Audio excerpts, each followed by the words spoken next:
হরি বল হরি বল হরি বল হরি বল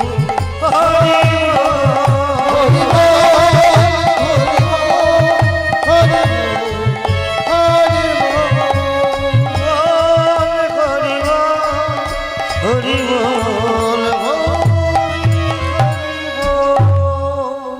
আজ আজ তোমরা তাহলে আমার কর্ণ গহ্বরে একটু কৃষ্ণ নাম করে দাও, তাহলেই আমি মারা যাব। কিন্তু কিন্তু আমরা তো কৃষ্ণ নাম বন্ধ করতে এলাম রে, আবার উল্টে আমাদেরকেই হরির নাম করতে বলছিস। কিন্তু কিন্তু হ্যাঁ আমরা কি আর হরি নাম করতে পারবো? কেন কেন গো? দস্যু রত্নাকর যদি মরা মরা মরা মরা মরা বলতে বলতে রাম নাম বলতে পারে, তোমরা কৃষ্ণ কৃষ্ণ নাম বলতে পারবে না। কৃষ্ণ কৃষ্ণ হরে হরে কৃষ্ণ নাম বলতে বলতে আমার মৃত্যুর দিকে ধাবত করো চাচা। তোমরা বলো হরে কৃষ্ণ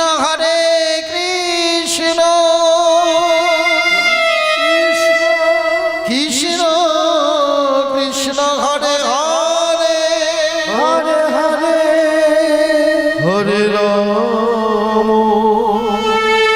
হরে রাম রাম রাম রাম রাম হরে হরে।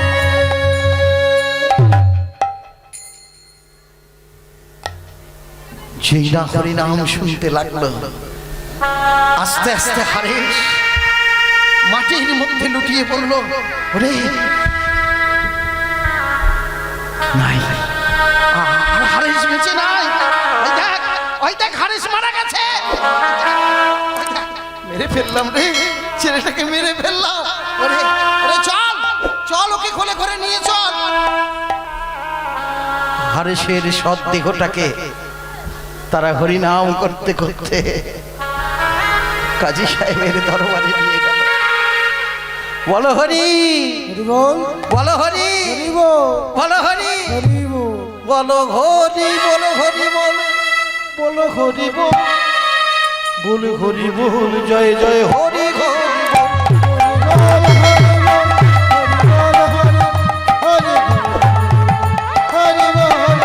বলো হরি বল বলো হরি বলো হরি।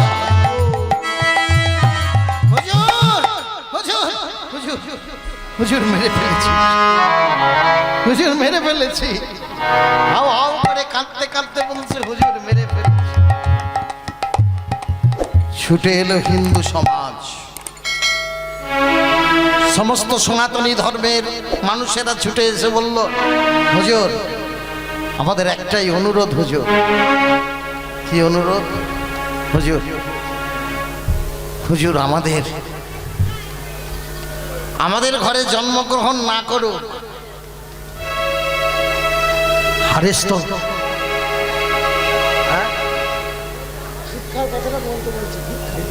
আর হয়ে গেছে, আর 2 মিনিট, আর 2 মিনিট দাঁড়ান গো। না না কেউ যাবে না, আর 2 মিনিট। হরে কৃষ্ণ। বাবা আজ হরিদাস কি করলো? আজকে হরিদাসের দেহটিকে নিয়ে যেই না কাজী সাহেবের দরবারে এনেছে, দুদিক থেকে টানাটানি শুরু করে দিয়েছে। হিন্দুরা বলছে আমরা ওকে নিয়ে গিয়ে পবিত্র চিতায় অগ্নিদগ্ধ করব, আর মুসলিম সমাজ এসে বলছে না না, আমরা পবিত্র কবরে মাটি দেব।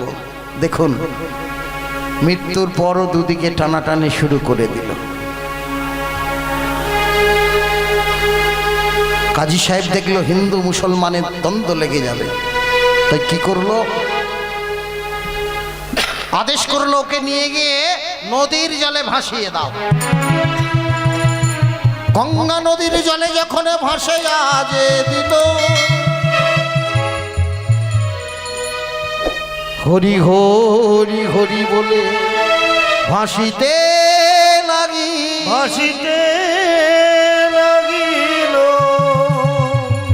আজ ভাসতে ভাসতে যাচ্ছে। বাবা সত্যি কথা বলতে কি, খাবার সময় না এলেও খেতে হবে। আমার কমিটির মায়েরা, কমিটির বাবারা, তিনি কৃষ্ণ নামে এত মোহিত হয়ে গেছেন, একটু কৃষ্ণ সেবার জন্য ভিক্ষা না করে পাচ্ছে না। ভেবেছিলাম ঠিক সময়ে বলবো, কিন্তু ওনাদের তস্য হয়েছে না, অপরাধ নেবেন না। তাই আমি প্রত্যেকটা ভক্তিমতী মাকে বলবো যে ভবে তো আমরা এসেছি মুষ্টিবদ্ধ করে সব কিছু নিয়ে, কিন্তু আমরা ভগবানের জন্য বিশেষ কিছু দিয়ে যেতে পারি না। 16 আনা পুঁজি নিয়ে এসেছি এই দুনিয়ায়, সমস্ত কিছু হিসেব তোমার দেওয়া চাই বাবা। ভবে এলে দোকান পাতলে আর দোকানদারি করে চলে যাব বললে হবে না, সমস্ত কিছু হিসেব দিতে হবে। তাই হিসেব নেবার জন্য মালিক বসে আছে। তাই আমার কমিটির দাদারা মায়েরা আপনাদের কাছে যাচ্ছে, আপনারা একটু দয়া করে কৃষ্ণ নামে সেবার জন্য কিছু ভিক্ষা প্রদান করবেন। জয় নিতাই। কৃষ্ণ কৃষ্ণ বলে একবার ভিক্ষা দাও মোরে, কৃষ্ণ কৃষ্ণ বলে একবার ভিক্ষা দাও মোরে। ভিক্ষা মাগিয়ে এসেছি আজ সকলেরই তরে, কৃষ্ণ কৃষ্ণ কৃষ্ণ।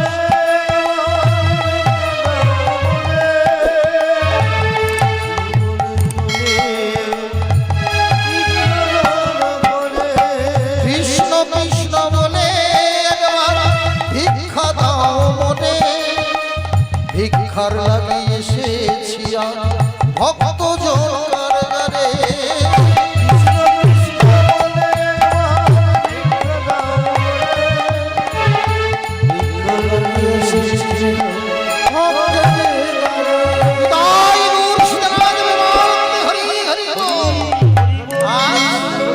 সুন্দরভাবে ভাসতে ভাসতে যাচ্ছে বাবা গো। সারা দিন সারা রাত ভাসছে ভাসছে, শুধু ভেসে যাচ্ছে। ওদিকে দিবস পোহাইল হইল রজনী,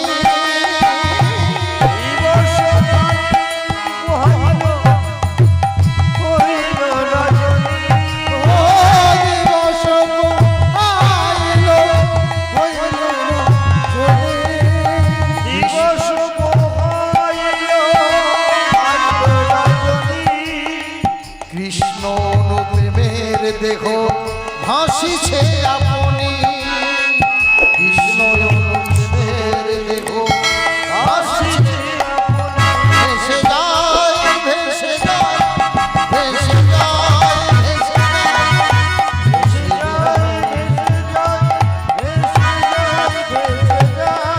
ভেসে যায় অচির সীমানায় ভেসে যায়।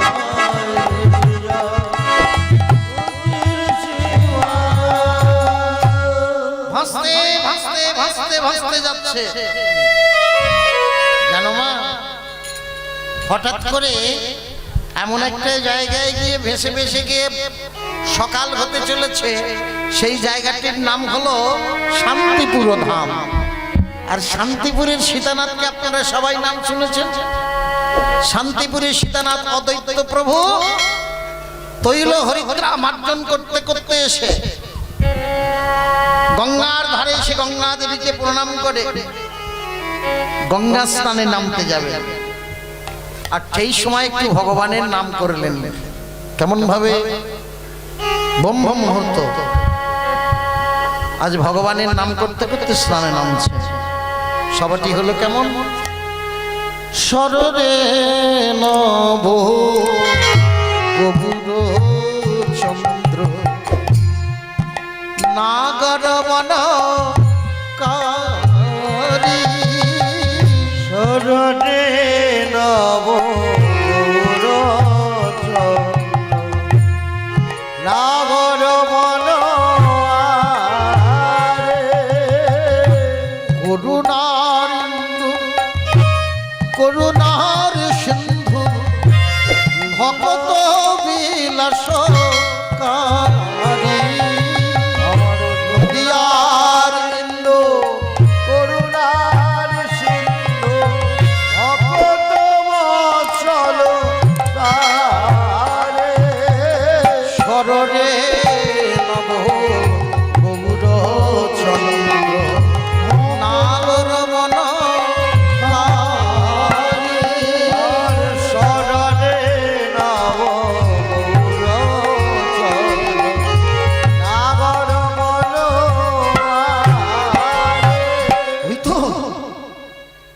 ওই তো একটা মৃতদেহ ভাসছে। ভালো করে শুনে দেখছে এই মৃতদেহটার কাছ থেকে যেন কিছু একটা আওয়াজ বেরিয়ে আসছে। কি আওয়াজ? ভালো করে কান পেতে শুনি তো। কৃষ্ণ কৃষ্ণ কৃষ্ণ কৃষ্ণ কৃষ্ণ ওই তো একটা মৃতদেহ। আর ওই মৃতদেহর মধ্যে কৃষ্ণ নাম। না না, আজ আমি ওই মৃতদেহটাকে অবশ্যই নিজের কোলে করে কৃষ্ণ বলে ঝাঁপি দিল সুরধনির জলে। কৃষ্ণ ভক্ত হৃদয়েতে নীল দৈত্য কোলে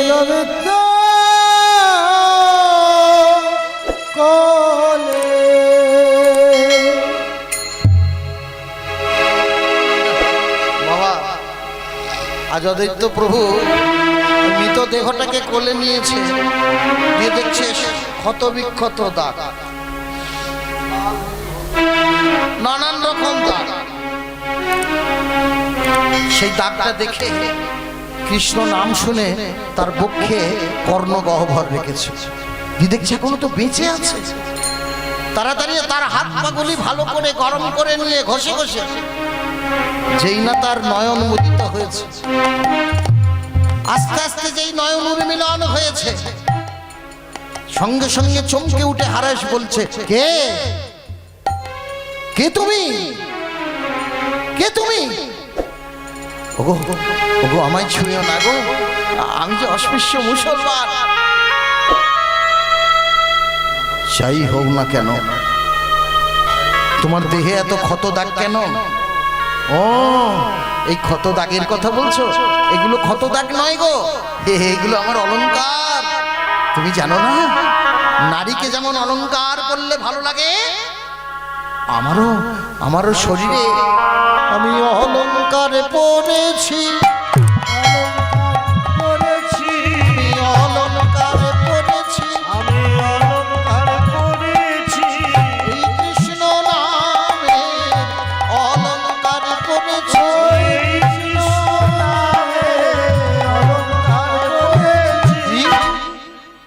যে আঘাতকে অলংকার বলে সে তো যে সে লোক নয়।